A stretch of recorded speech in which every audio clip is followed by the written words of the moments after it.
Hey there, tunes. Master Banana Muffin here. Welcome to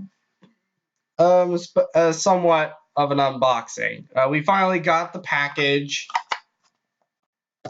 Right there. There's the package, and well, I went through it like the first time, but apparently I screwed up. Apparently I wasn't recording. Yeah. But anyways. We have the deck of cards that we got for ourselves. It's the Creature Codex starter pack, by the way. Very fun, if I'm not mistaken. And so for this unboxing video, we technically already unboxed it. There's no tape on it. I cry every time. But yeah, I'm here with this guy. He's going to kind of work as a really nice headrest for the cards. Let us begin. Nah, this guy.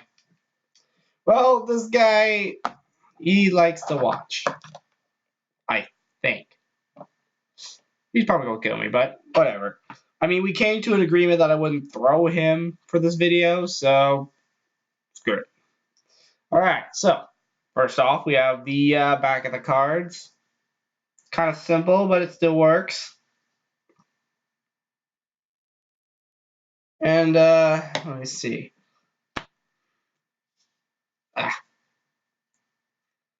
Cards have a UV coating, which makes them a little bit tougher to move around. But there are, let me look. There are 9 different types of cards in this deck, and we got all 9 of them. Granted, when we start getting smaller packs, as well as like packs of specialized cards, like sometimes we may not get them all. Actually, now that I think about it, I feel like I was missing a couple toon cards that were in the deck.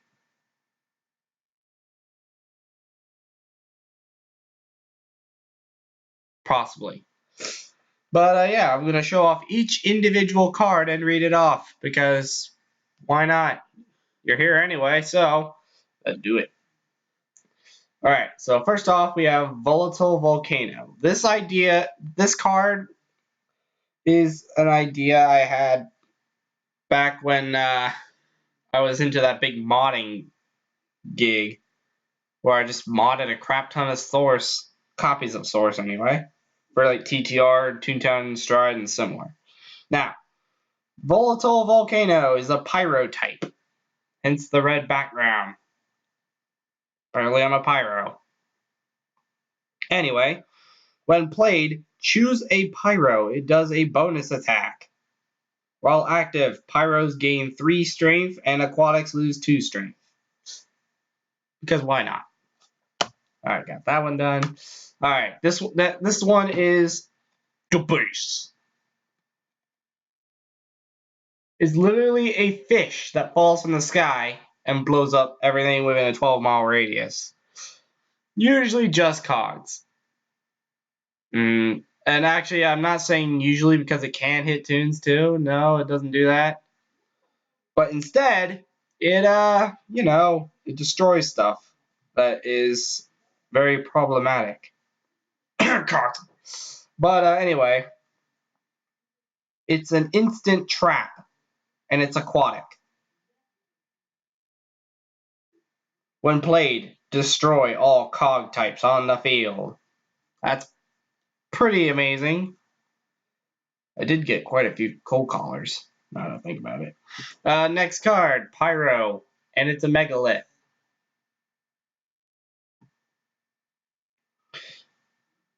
Oh no, this is a creature card. Never mind. I've shown an environment and I've shown a trap, but I haven't shown creatures yet. So every creature has strength, dexterity, and intelligence, or STR, DEX, and INT. Okay, so let me read off the stats of the Pyrolith. Oh yeah, and its health is in the upper left corner of the card. So if you buy a pack for yourself, that's where it's at. And its typing is over to the upper right. So, okay. This specific card has 24 HP, Pyromegalith, of course, Pyrolith. Strength is 8, Dexterity is 4, and Int is 5. And Intelligence is 5. Because why not? Tackle. Ugh.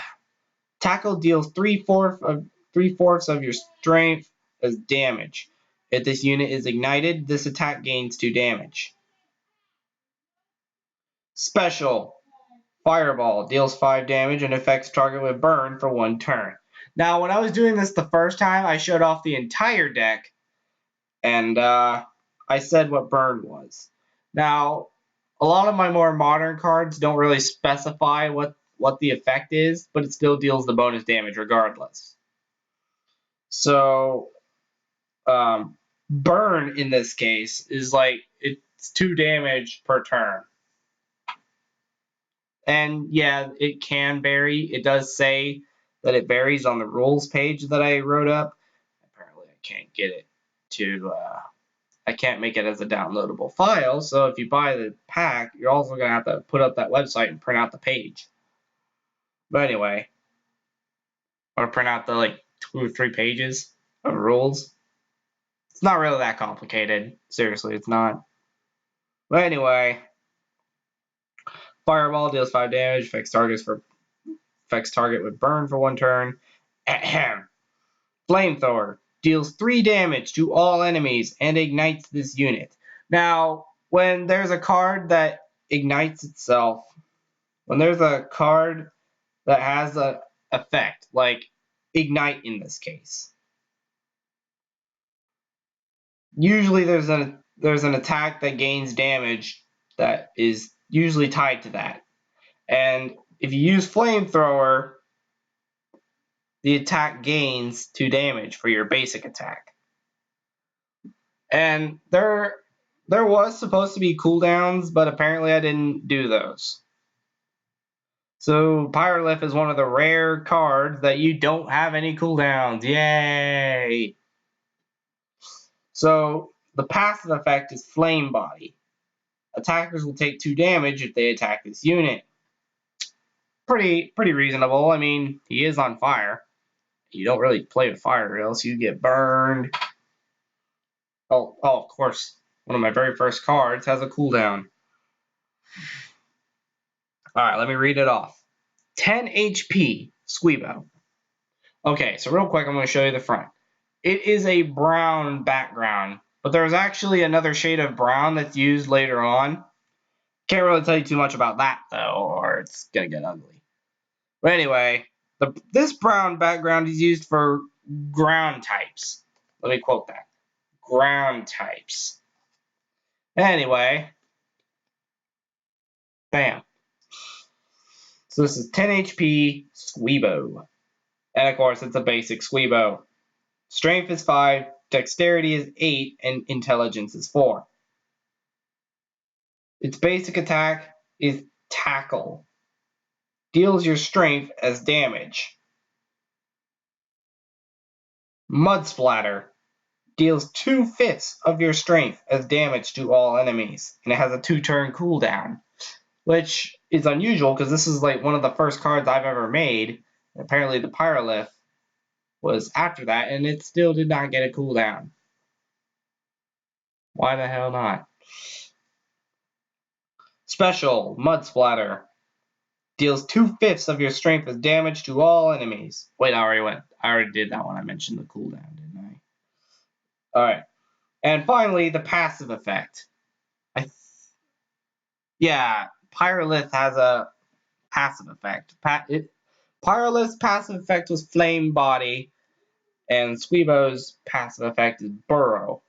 When this unit falls below 6 HP, it cannot be harmed for 2 turns. Alright, well, that's interesting.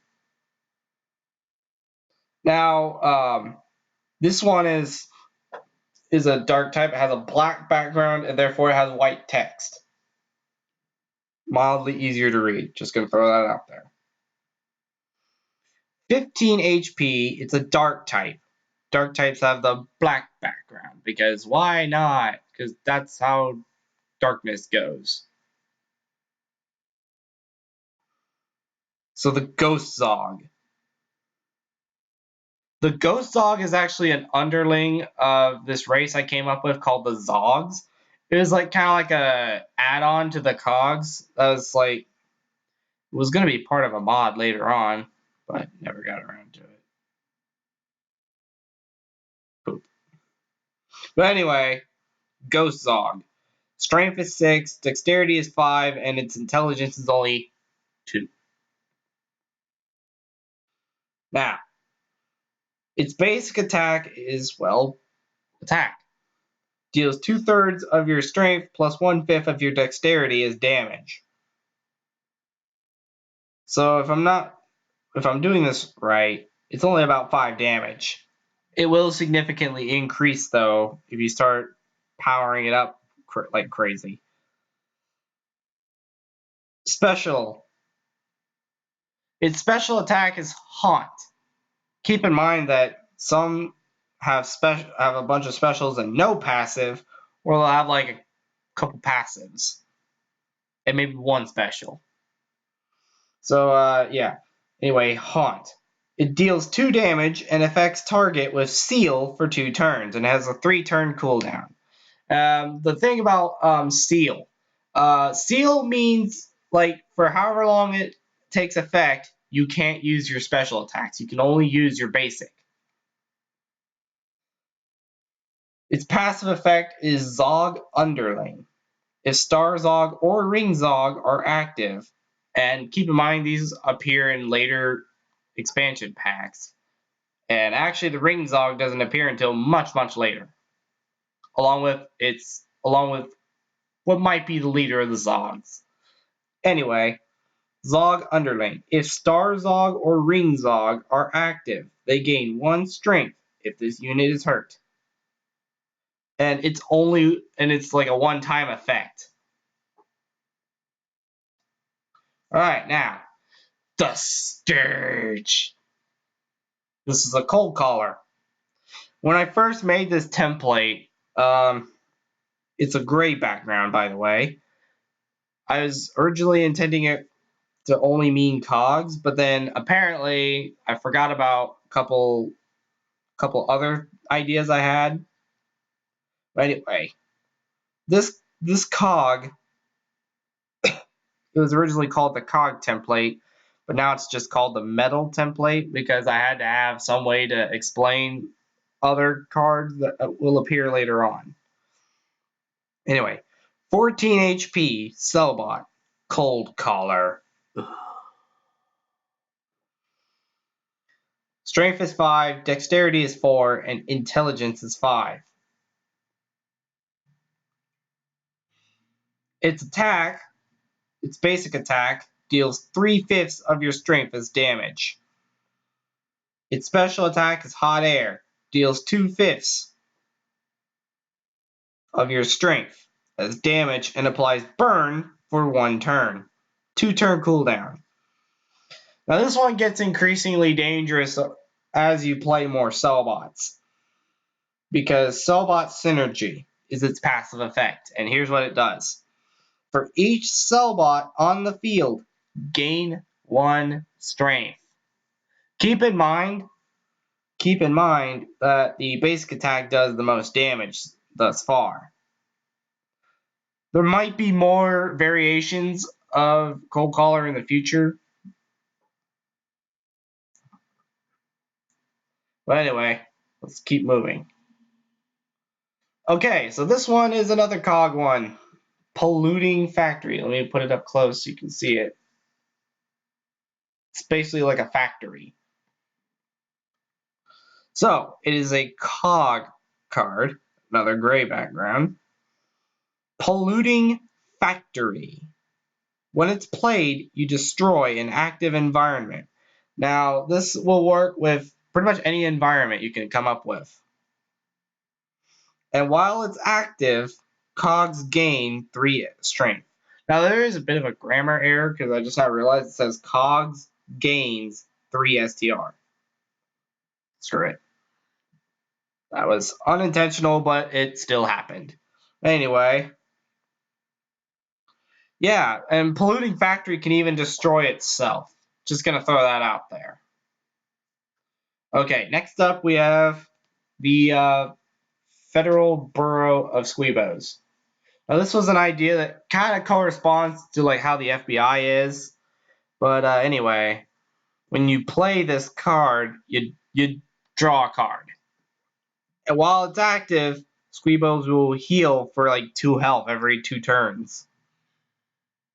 Now the trick is that the strength stat gives you like bonus HP based on that stat. However, if you get reset to your base stats, your strength will no longer apply as bonus health, and your health will go down to whatever the base value is, which is in the upper left corner. I cry every time. But yeah. While active, Squeebos gain 2 HP.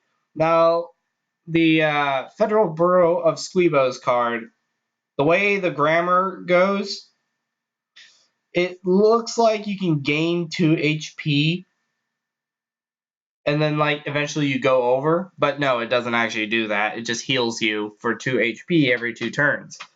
It heals all your Squeebos. And that will come into effect later on. Alright, let's keep going. Oh wait, I've got one more card that is from this pack that's, special. So, 20 HP Megalith. It's another ground type.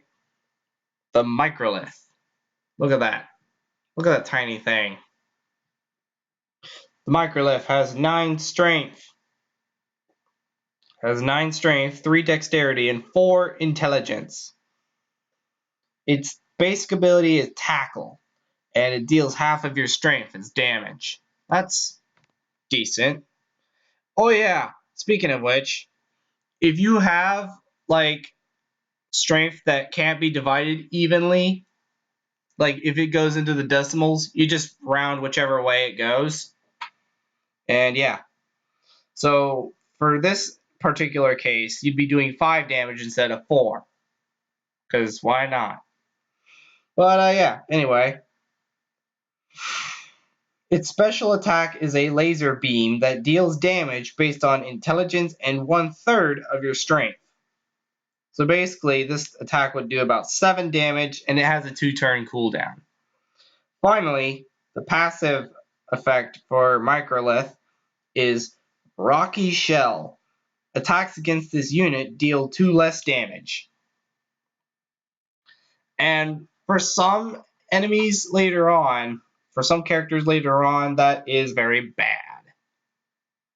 That is very bad because, of course, if you are if you're like at 0 or below 0, you just don't attack. You can't attack. It's not possible.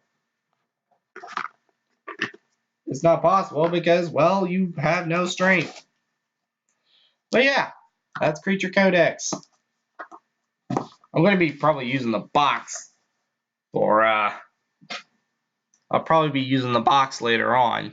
So I hope you guys enjoyed this little this like kind of unboxing. If you enjoyed the video, and I hope you did, because I mean, despite the fact that they look kind of computer graphics-y, I hope you still enjoyed the video. I mean, if you did, if you're a big fan of card games, then of course, just throw some Lapis at the like and subscribe button.